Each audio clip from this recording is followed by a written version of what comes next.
This is a continuation of the review of Chapter 4, or the Hickshaw-Ohlin theorem, and it shows you three additional theorems well described and discussed in the textbook, but just to give you the highlights, that support maybe the more unpleasant and yet sometimes pleasant side of international trade.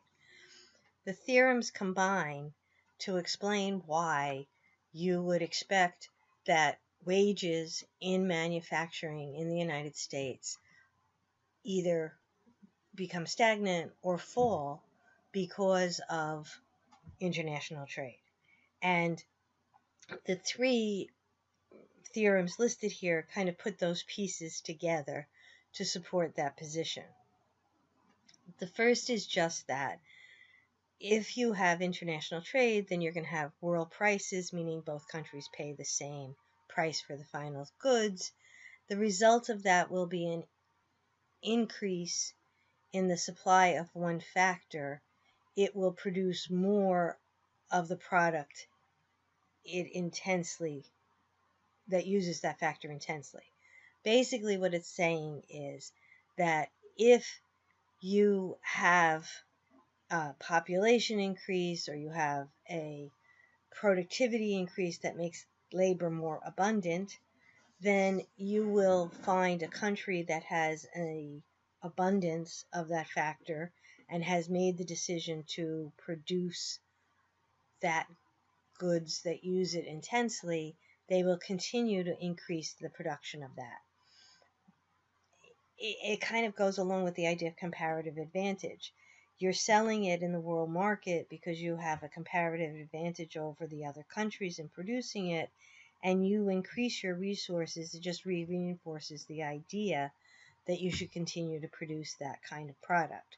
So for the United States, what I would suggest is that if we are producing the capital intensive good because we have a comparative advantage, as capital increases, we are going to increase the production of goods that use capital intensely.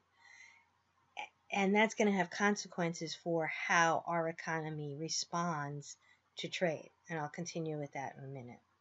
The next theorem is the factor price equalization. The idea here is that the country that is producing labor-intensive goods because they have abundant labor supply will see the wages in that country go up. Many people have pointed out that production is moving from China to Vietnam because wages have increased in China. As your economy prospers, the quality of life, the return to labor is rising, and therefore it's becoming more expensive. The opposite happens in all the other countries that are not increasing their production of labor-intensive goods, such as the United States, because we're increasing our production of capital-intensive goods, and therefore it's going to be less demand for labor and therefore less rise in the prices of labor, or even declines in the price of labor.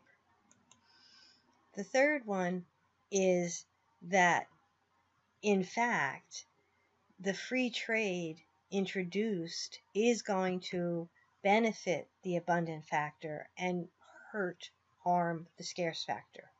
So just to reinforce the idea, if the United States is capital abundant, it has comparative advantage in capital intensive production.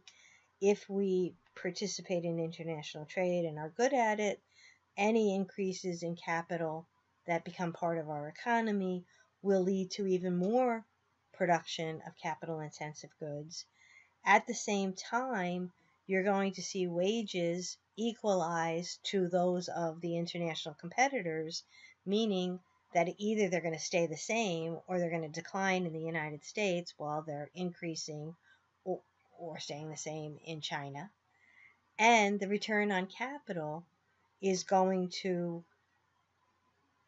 in fact, increase in the United States because it was relatively low to the return on capital in China. And that's a whole theory and discussion you can have about scarce resources and prices.